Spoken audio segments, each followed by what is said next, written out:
I spent 43 years building a life in this house, and I never once thought I'd be the kind of woman who had to fight to be seen inside her own family. My name is Dorothy Hargrove, and I'm 67 years old. I was born and raised in Oakville, Ontario, just outside of Toronto, in a house that smelled like cedar and my mother's butter tarts every Sunday morning. I raised my son, Patrick, in that same kind of house, not the same building, but the same feeling. Warm, honest, straightforward. I thought those values would follow him wherever he went. I lost my husband, Raymond, 4 years ago this past November. Pancreatic cancer, 11 weeks from diagnosis to the end. People always say that kind of loss changes you, and they're right, but not always in the ways you'd expect. It didn't make me bitter. It made me quieter, more observant. Raymond used to joke that I noticed everything: the way a room smelled when someone was lying, the way a person's smile didn't quite reach their eyes. He called it my superpower. After he passed, I leaned into it more. When you lose the person who was your daily conversation, you start paying closer attention to everything else. Patrick met his wife, Dominique, about 2.5 years after his father died. She's a lovely woman on the surface, put together, professionally accomplished, speaks with the kind of confidence that fills a room. She works in finance and comes from a French-Canadian family originally from Quebec City, though they relocated to Vancouver when she was a teenager. Her parents, her aunt, and her younger brother still carry that distinct Quebecois identity with them like a badge. They speak French among themselves constantly, even in mixed company. I always assumed it was habit more than anything else. I was wrong. What I never told anyone, not Patrick, not Dominique, not even my closest friend Meredith, was that I speak French, not textbook French. Real, conversational, sometimes even colloquial French. I spent 2 years living in Montreal when I was in my late 20s, before I met Raymond, working as an administrator for a small architectural firm on Saint Laurent Boulevard. I fell in love with the city, with the language, with the rhythm of it. I took evening classes, made friends with Quebecois locals, sat in on conversations I had no business following until I could follow them perfectly. By the time I left Montreal and came back to Ontario, I was fluent, not accent-free, but fully fluent. When Raymond and I got together and eventually married, I mentioned at once that I'd picked up quite a bit of French from my Montreal years. He was charming about it, said he'd married a woman of many talents, but it never came up much after that. We didn't have a lot of French speakers in our immediate circle, and over the years, my fluency sat quietly at the back of my mind, like a book you've read thoroughly but haven't picked up off the shelf in a long time. When I watched French films or caught French radio stations flipping through channels, it came back immediately. The language never left. I just stopped announcing it. When Patrick told me he was marrying Dominique, I was genuinely happy for him. He'd been alone long enough. He's a good man, thoughtful, patient, exactly the kind of son Raymond and I had hoped to raise. Dominique seemed to make him lighter somehow, and after watching him carry the weight of grief alongside me for those years, I wanted that for him more than anything. Her family was a different matter. Not hostile, at first. Just distant. The kind of polite that has a wall built right behind it. Her mother, Sylvie, was impeccably dressed every time I saw her, always arriving at gatherings like she was stepping into a photograph rather than a kitchen. Her father, Gérard, was quieter, watchful, with the sort of measured warmth that seemed conditional somehow, like it could be withdrawn if you said the wrong thing. Her aunt, Francine, was louder, opinionated, and made comments I was apparently not supposed to take literally, even though they landed squarely every time. At our first family dinner held at Patrick and Dominique's condo in Yaletown, about 6 months before the wedding, Sylvie looked around my son's home with an expression I recognized immediately. It wasn't admiration, it was assessment. She touched things lightly, the way someone does when they're deciding whether something meets their standards. She complimented the kitchen in a tone that somehow made it sound like she was forgiving it for something. I smiled and offered to help with the food. I am good in a kitchen. Raymond always said my roast chicken could make a man rethink his entire culinary history. Sylvie declined my offer so smoothly I almost didn't notice it happening. She and Francine moved around the kitchen together, speaking in rapid Quebecois French, laughing at things I was expected not to understand. I understood every word, but I stayed quiet.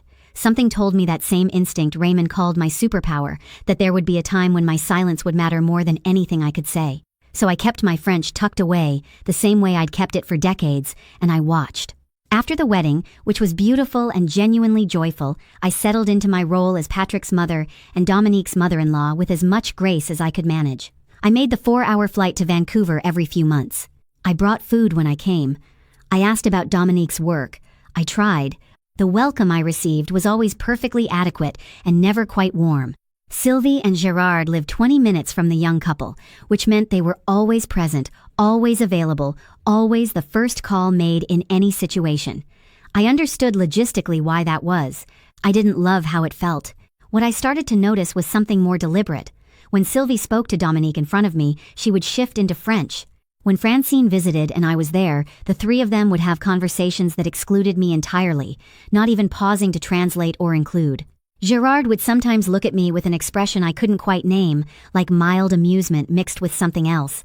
Patrick would notice and try to redirect, but Dominique always smoothed it over in a way that gently implied I was the one making things uncomfortable by existing. It wore on me.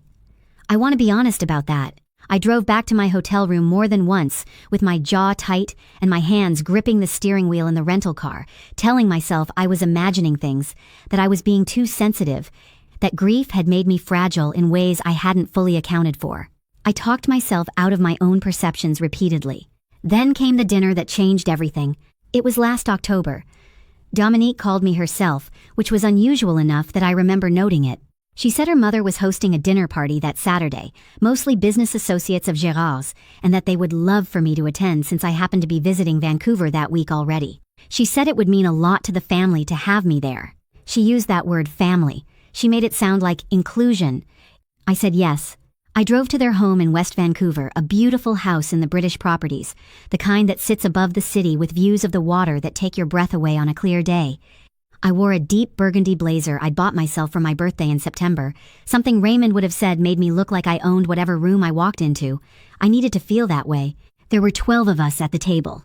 Gérard's business associates, a couple from Lyon, France, and their adult daughter, along with two other couples from Vancouver, filled most of the seats.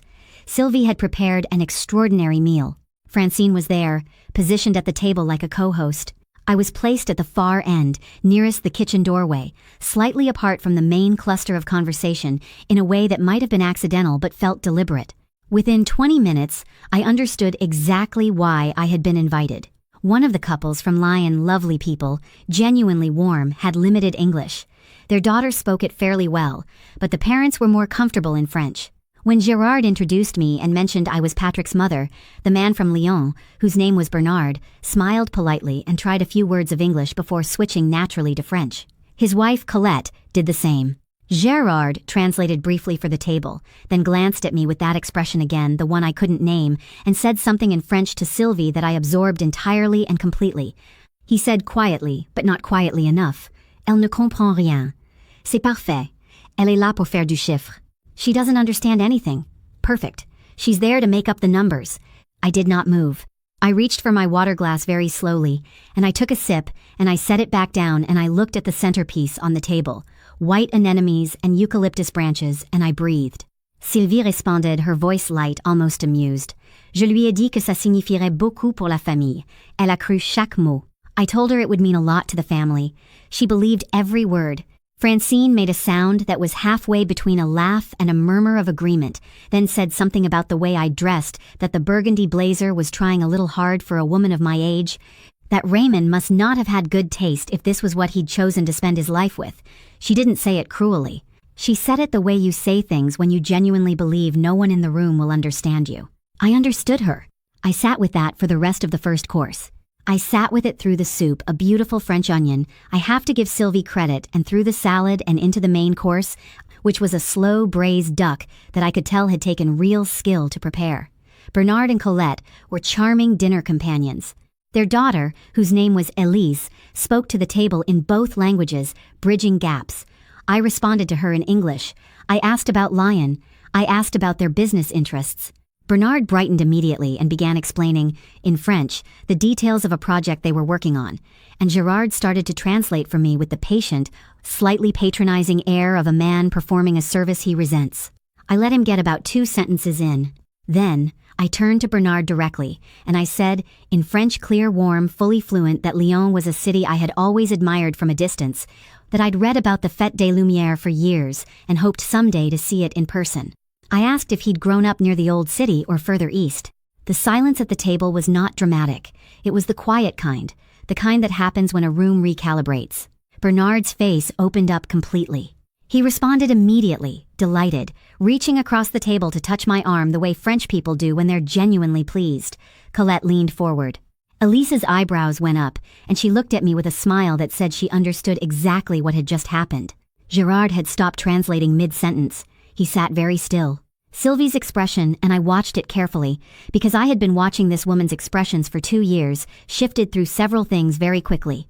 Surprise first, then something calculating. Then, something I can only describe as the particular discomfort of someone realizing they have significantly misjudged the terrain. Francine said nothing. She picked up her fork.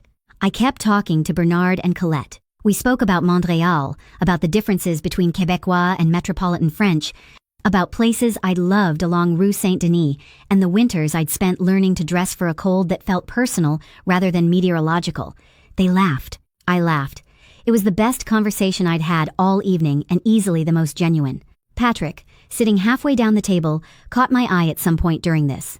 He looked confused for a moment, then something dawned on him, some realization assembling itself in real time, and he gave me a look I hadn't seen since he was a small boy, watching me handle something difficult with more composure than he'd expected. Dinner continued. The energy had shifted permanently. Sylvie served dessert, a proper tarte tatin, with the same immaculate presentation as everything else, but the easy confidence she'd carried all evening had acquired a crack in it that she couldn't quite repair. Gerard spoke less. Francine directed her conversation primarily toward the other Vancouver couples. Dominique, who had been quiet throughout much of the meal, found me in the kitchen doorway afterward when others were gathering coats and saying their farewells. She looked at me with an expression that was difficult to read, not quite guilt, not quite apology, something younger than both of those things. She said, "I didn't know you spoke French." I said, "No, not many people do." She held my gaze for a moment. "How much did you understand, from earlier?" I looked at her steadily. "Enough." She swallowed. She started to say something and stopped. Then she said, "I'm sorry, Dorothy. I shouldn't have been allowed to." She stopped again. I told her that I appreciated her saying that. I meant it. It takes a particular kind of character to apologize when you could just as easily pretend nothing happened, and in that moment I saw something in Dominique that I had perhaps not given enough credit to, a genuine conscience underneath the surface of someone who had allowed things to drift in a direction she hadn't fully examined. I didn't perform forgiveness. I didn't make a speech. I simply told her that all I had ever wanted, from the very beginning, was to be treated as a real person in their midst. Not a figure to be managed, not a number to fill a table, a mother, Patrick's mother, and that I had enough life behind me not to waste what remained of it in rooms where I was invisible on purpose. She nodded. She looked like she might cry. I said good night. In the car, driving back down from the British properties toward the city lights scattered below me and the dark flat line of the water beyond, I didn't feel triumphant exactly. I felt something more settled than that. Something quieter. Like a door that had been slightly ajar for years, had finally been gently pushed closed. In the weeks that followed, things shifted in ways I hadn't quite allowed myself to hope for. Patrick called me more. Dominique texted me directly for the first time, small things. A recipe question, a photograph of something she thought I'd find funny. Sylvie, when I next visited at Christmas, spoke to me differently. Still formal, still put together, but without the quiet dismissal underneath. She asked about my years in Montreal. I answered honestly. She listened. It wasn't warmth yet, but it was the beginning of something that could become warmth, and at 67, I know that beginnings are not nothing. Gerard shook my hand at the end of that Christmas visit with both of his hands, the way men of his generation do when they're communicating something they don't have language for. Francine gave me a tin of maple candies and said I seemed like a very surprising woman. I thanked her and meant it. I think about my mother sometimes, and how she used to say that the most powerful thing a woman can carry is something no one knows she has. She was talking about faith, I think, when she said it, but I've come to believe it applies to many things. Languages, experiences, the long, accumulated knowledge of being human in a world that frequently underestimates you. You don't have to announce what you carry, but there is a moment, and you'll know it when it arrives, when setting it quietly on the table changes everything. I am still Dorothy Hargrove from Oakville, Ontario. I still make butter tarts on Sunday mornings, the same recipe my mother used. I still talk to Raymond sometimes, in the kitchen or in the garden, the way widows do when the habit of a person is stronger than their absence. I am still learning what the rest of my life looks like, but I am not invisible. I was never invisible. I simply waited for the right moment to make that unmistakably clear. If you are someone who has ever sat at a table where you were meant to be decoration, where your presence was calculated and your understanding assumed to be limited, I want you to know something. You are not obligated to correct that assumption immediately. You are not obligated to perform your value for people who have decided not to see it. But you are absolutely, entirely allowed to wait, to watch, to carry what you carry quietly and with dignity until the moment arrives when setting it on the table is the most powerful thing you can do. And when that moment comes, do not shrink from it. Do not apologize for it. Do not soften it for the comfort of people who were quite comfortable making you feel small. Speak, clearly, in whatever language you have. The people worth keeping in your life will hear you, and the ones who weren't truly seeing you before, they may just learn to look again.